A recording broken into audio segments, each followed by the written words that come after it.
ধর্ষিতার কান্না, ফাঁসি ফাঁসি ফাঁসি চাই।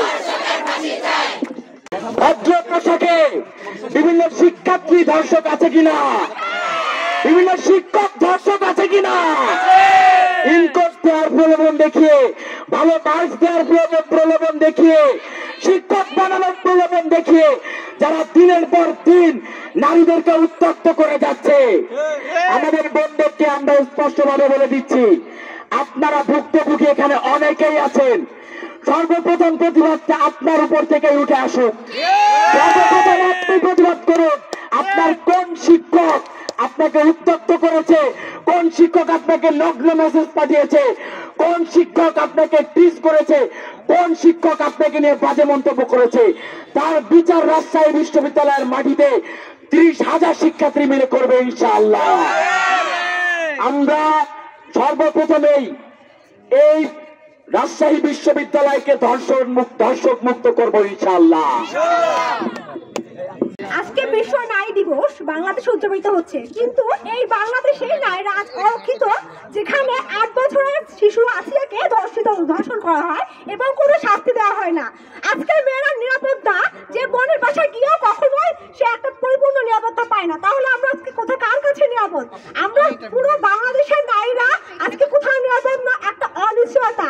এই যে আমরা রাত্রে টিউশনি করে আসি যখন মেয়েরা, আমরা আর কোনো নিরাপত্তা পাই না। আজকে রিক্সাওয়ালা আমাদেরকে দেখে টিজ করে, আমাদেরকে বাসে আমরা অনিরাপদ। আমরা চাই সব নারীরা আমরা জেগে উঠি, সাথে আমাদের ভাইরা যারা আছে তারা আমাদেরকে সহায়তা করবে এবং আমাদের অবশ্যই তারা এই যে একটা নিরাপত্তা সেটা অবশ্যই প্রদান করবে। এবং আমরা চাই আমার এদের সোনার বাংলায় কোনো ধরনের ধর্ষণ থাকবে না এবং শাস্তি মৃত্যুদণ্ড আমরা চাই, এবং আসিয়ার যে ধর্ষক তার আমরা সর্বোচ্চ শাস্তি চাই। এবং আমরা আমাদের এই যে আন্দোলনের মাধ্যমে পুরো বাংলাদেশকে জানাতে দিতে চাচ্ছি যে আমাদের বাংলায় ধর্ষকের ঠাঁই নাই।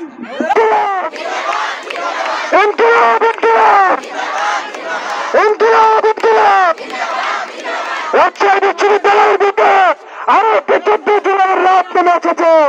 আমরা আমাদের শক্তিকে কাজে লাগিয়ে আমরা এই নতুন বাংলাদেশ গড়ে তুলবো, এই আশা ব্যক্ত করে আজকে হাত থেকে আমার ছোট বোন আসিয়া রেহাই পায় নাই।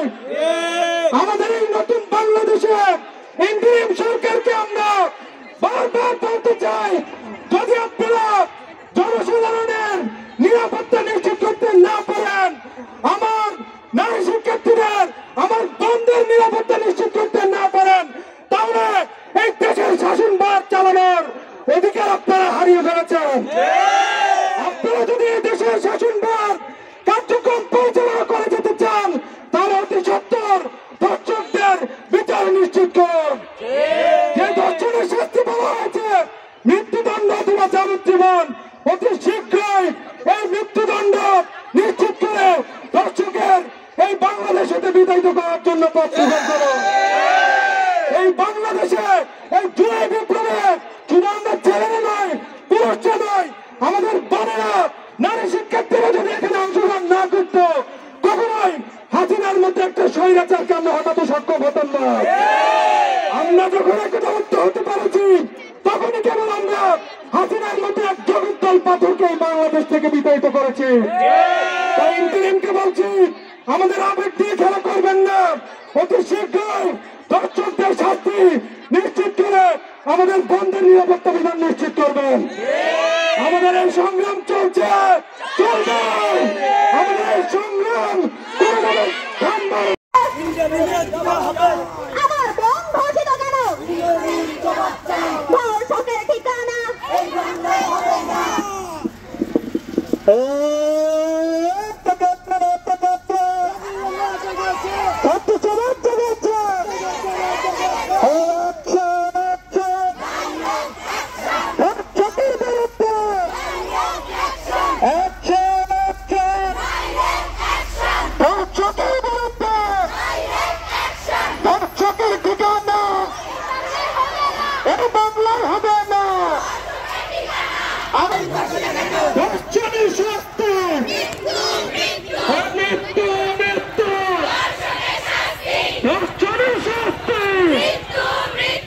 আমার বন্ধ